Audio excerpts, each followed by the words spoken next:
Kamisato Hayato est l'actuel chef du clan Kamisato et de ce fait de la commission culturelle. Il atteint toujours ses objectifs de manière réfléchie, toutefois très peu de personnes connaissent son véritable objectif. Et c'est quoi? Détenteur d'un œil divin hydro, il utilise l'épée avec fourberie. Au niveau de ses attaques normales, il enchaîne jusqu'à 5 coups d'épée, classique. Pour ses attaques chargées, il consomme de l'endurance pour se propulser en avant et yaï. Hayato est un personnage main DPS qui sert d'applicateur hydro de masse. Pour sa compétence élémentaire, école Kamisato, beauté réfléchie, Kamisato Hayato fait un pas en arrière et laisse une illusion de flotte à son emplacement d'origine, qui, une fois complètement formée, explose après un certain temps ou si des ennemis sont à proximité, infligeant des dégâts hydro de zone. Dans cet état, Hayato utilise sa lame pour attaquer avec une rapidité aveuglante, convertissant les dégâts infligés par ses attaques normales en dégâts hydro de zone ne pouvant être enchantés. Les propriétés suivantes sont également appliquées. Après avoir touché un ennemi avec une attaque, Hayato obtient un effet de flash onduleux, augmentant les dégâts infligés en fonction de ses PV max actuels. Le flash onduleux peut être cumulé 4 fois maximum et peut être obtenu grâce à une attaque dans cet état. La résistance à l'interruption d'Hayato augmente. Il est impossible d'utiliser des attaques chargées ou plongeantes. Pour ce qui est de son déchaînement élémentaire, école Kamisato, jardin d'eau, dévoile un jardin dégoulinant d'eau qui étouffe tout en son sein. Tant que cet espace existe, il peut de façon continue sur les adversaires dans la zone, leur infligeant des dégâts hydro et augmentant les dégâts des attaques normales des personnages intérieurs, ce qui est parfait puisque Hayato n'utilise que des attaques normales. Au niveau de ses passifs, école Kamisato, clarté de bruine, la compétence élémentaire obtient les propriétés suivantes.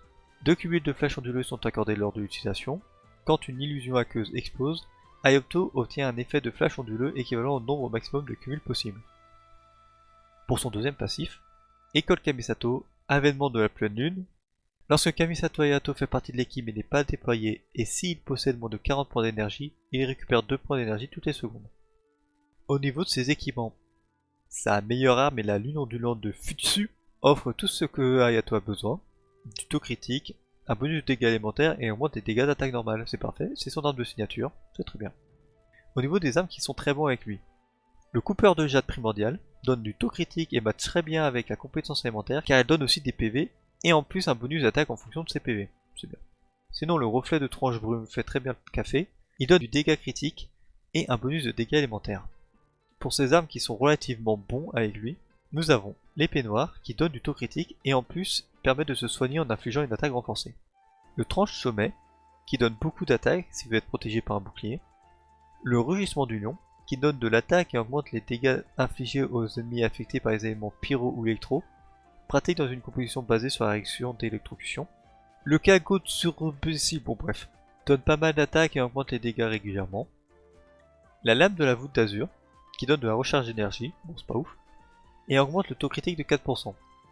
Gagne de la vitesse de déplacement et d'attaque en plus d'augmenter les dégâts d'attaque normale avec l'utilisation d'un déchaînement élémentaire. Sinon en arme free to play nous avons la lame Kageuchi Daemorabe, donne de l'attaque et un peu de rechargement sur le déchaînement élémentaire. Ou alors le messager de l'aube, qui a un raffinement facile car c'est une arme 3 étoiles, elle donne beaucoup de dégâts critiques et du taux critique si vous avez plus de 90% de vos PV. Et au niveau de ces sets d'artefacts, vous pouvez lui mettre l'âme des profondeurs, qui est un très bon set d'artefacts pour faire des dégâts personnels. Le set donne aussi un bonus de dégâts hydro et augmente les dégâts des attaques normales. Sinon nous avons le rideau du gladiateur, qui augmente les dégâts infligés par les attaques normales. Comme Hayato n'utilise que ça, bah c'est parfait.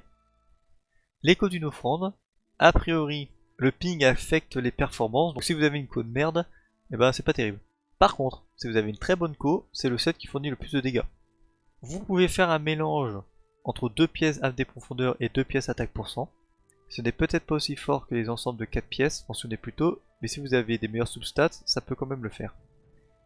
Ou alors, 2 emblèmes dessin brisé et 2 âmes des profondeurs, ou 2 attaques %. Encore une fois, c'est si les substats suivent et que vous avez besoin de recharge d'énergie. Au niveau des statistiques à voir sur les différentes pièces d'artefacts, pour la substat de la plume et de la fleur, il vous faudra du taux critique, des dégâts critiques et de l'attaque %, ainsi que de la recharge d'énergie. Pour le sablier, de l'attaque % en stat principal et en stat secondaire, toujours la même chose pour les DPS, taux critique, dégâts critiques, recharge d'énergie. La coupe, une coupe de dégâts hydro, c'est quand même bien. Substat, taux critique, dégâts critiques, attaque %, recharge d'énergie, je vous fais pas de dessin. Et le diadème, sans étonnement, stat principal, taux critique ou dégâts critiques en fonction de ce qui vous manque le plus et ce que vous préférez jouer surtout. En substat, de l'attaque pour cent et de la recharge d'énergie.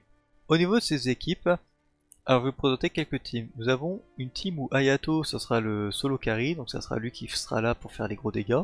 Pour l'accompagner dans sa démarche, vous pouvez mettre Yunjin ou Candace, qui sont les meilleures options pour booster les attaques normales. Surtout Candace, parce que finalement, elle est plus intéressante que Yunjin sur des gros paquets d'ennemis.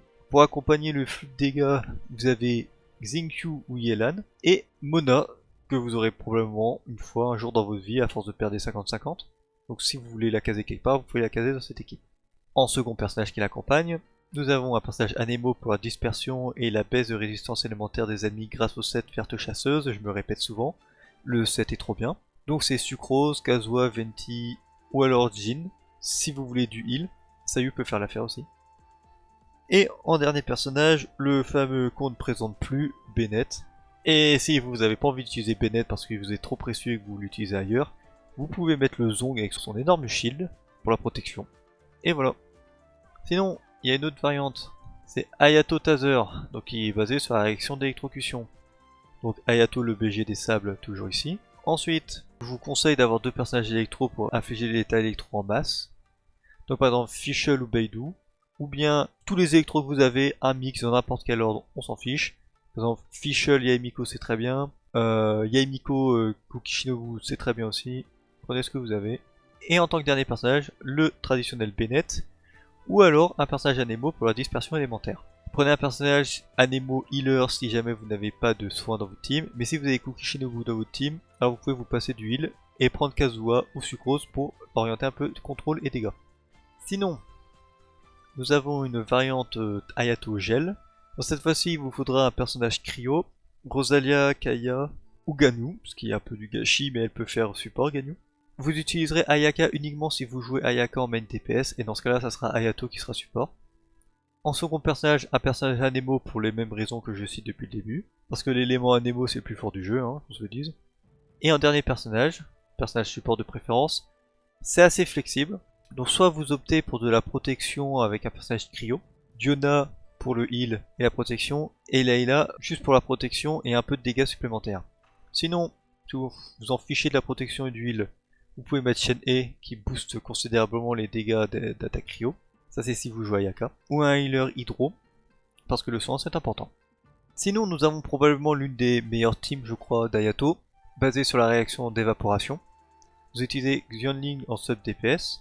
Ensuite, vous auriez le choix entre un personnage Anemo pour la dispersion et compagnie, ou alors le Zong pour son énorme shield, ou Yunjin pour booster les attaques d'Hayato. Le traditionnel Bennett en support, mais que Bennett pour que vraiment la team fonctionne bien. Sinon, vous pouvez jouer Yoimiya ou Utao, mais dans ce cas-là, ce sera Hayato qui sera plutôt le sub DPS. Une team Utao, Hayato, Zhongli, Bennett, non pas du coup pas Bennett. Si c'est Utao, vous dégagez Bennett et vous le remplacez par ce que vous voulez dans la liste.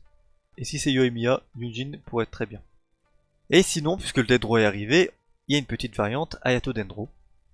Dans ce cas-là, vous utiliserez un personnage Dendro pour la réaction Hydro Dendro qui crée des noyaux Dendro. Donc Kole, le voyageur Dendro ou la Rani Kusanali.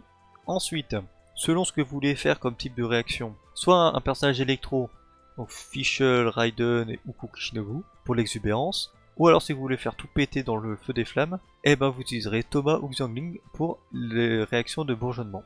En dernier personnage, support, c'est assez flexible, donc soit vous partez sur un personnage Anemo pour la dispersion, la baisse de résistance élémentaire, soit vous partez sur la protection à moindre coût, donc Diona et Layla qui pourront servir aussi d'immobiliser les cibles, donc c'est bien. Ou alors le Zong et Albedo qui ne gênent pas énormément les réactions et qui apportent un peu de DPS en plus. Surtout Albedo, le Zong c'est le shield. Au niveau de l'apparence d'Hayato, je suis pas fan de sa tronche, voilà. Si vous aimez Tarta, vous le possédez, ce n'est pas vraiment nécessaire de l'avoir à tout prix. Mais si vous en foutez de la méta et que vous aimez bien jouer, bah allez-y, go. Le gameplay n'est pas trop varié, on aime ou on n'aime pas, donc pas de prise de tête à jouer, ça c'est cool. Invoquez-le si vous le trouvez beau gosse.